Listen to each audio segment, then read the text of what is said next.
On this last Friday in February, we're glad you're taking 10 minutes for CNN 10. I'm Carl Azus. There have been some mixed messages coming out of Nigeria after what appears to be another mass kidnapping by the Boko Haram terrorist group. It's been fighting the African country's government for years with the goal of replacing the federal presidential republic with a government based on strict Islamic law. Earlier this week, suspected Boko Haram terrorists raided a school in northeast Nigeria, kidnapping dozens of girls who went there. But the Reuters news agency reports that it's not known exactly how many were kidnapped and how many are still missing because the local government and state police have given different estimates. Originally, the state governor said that 76 girls had been rescued, but residents told Reuters yesterday that he then backtracked and said the girls were still missing. This could be one of the worst kidnappings in Nigeria. It was April 14th, 2014. 276 teenage girls were taken from their school in the middle of the night.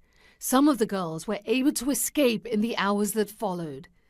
It happened in the town of Chibok in Borno State, northeast Nigeria. They were captured by the terrorist group Boko Haram. Several weeks later, Boko Haram leader Abubakar Shekau released a video claiming responsibility for abducting the girls and threatening to sell them as slaves. Bring back our girls now! With international outrage mounting, protests began over the Nigerian government's failure to bring the girls home, and a social media campaign, #BringBackOurGirls, was launched. 1 year after the girls were taken, in April of 2015, Muhammadu Buhari won Nigeria's presidential election and vowed to curb Boko Haram's violence. Another year goes by. In April 2016, CNN obtained a proof-of-life video sent by their captors showing 15 of the girls. We shared it with several of the girls' mothers, some tearful moments as they recognized their daughters. In October last year, the Nigerian government announced some of the girls were freed after negotiations with Boko Haram. I was there when 2 months later, those 21 girls finally returned to Chibok and reunite with their families. The room almost vibrating with the sounds of unbridled joy.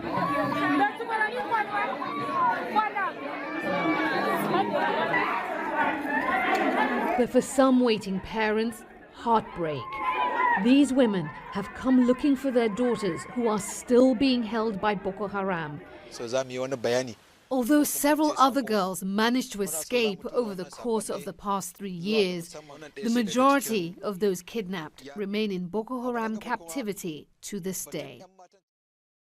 In the week since a deadly shooting at a high school in southeast Florida, students around the state and other parts of the country have staged demonstrations, walkouts, and marches. They've been showing support for the victims of the shooting and calling for communities and state and federal governments to take action to prevent shootings in schools. A listening event held at the White House on Wednesday gives you a sense of what some of them are saying. A bill was also passed that declared that each school has to go through one drill each month. But I know that my school, we go through fire drills every month, and we have not had our lockdown drill yet this year. And I think a change that will increase all the trainings and protocols. So if, God forbid, another shooting does happen, at least all the teachers will be prepared and can hopefully keep their students calm. This solution is not going to be a singular thing. It's going to be multifaceted, and it's going to be created by a collection of different people working together, and we all have to realize that we all have our opinions, and together we're going to be able to work to a solution. There needs to be a significant change in this country because this has to never happen again, and people should be able to feel that when they go to school they can be safe. It's not left and right, it's not political, it's a human issue. People are dying. And we have to stop this. We have to stop.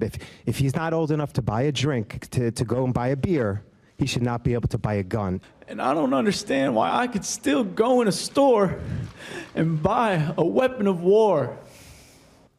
If you had a teacher who was adept at firearms, they could very well end the attack very quickly. And we're going to be looking at it very strongly. And I think a lot of people are going to be opposed to it. I think a lot of people are going to like it. If a teacher or a security guard has a concealed license and the firearm on their waist, they're able to easily stop the situation. Or the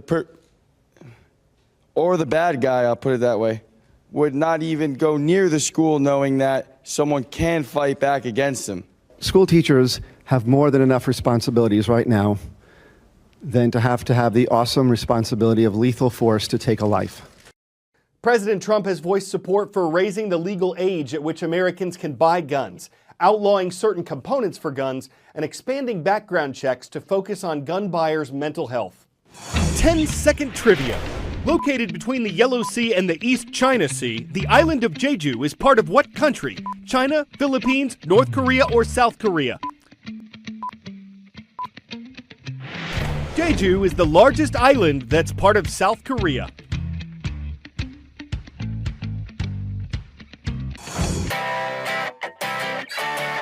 Okay, let's say you're scaling the side of a cliff and you're about 1,300 feet off the ground and you think to yourself, I just want to spend the night here.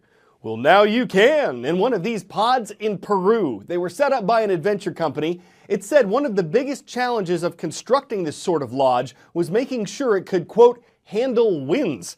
But if you have $400 and you can get here and you still feel safe enough to sleep, you'd probably find the view pretty sweet. You'd want to hotel all your friends. Of course, if you're claustrophobic, acrophobic, or probably most other kinds of phobic, you may want to hang out somewhere closer to solid ground. Others would find this the height of luxury lodging.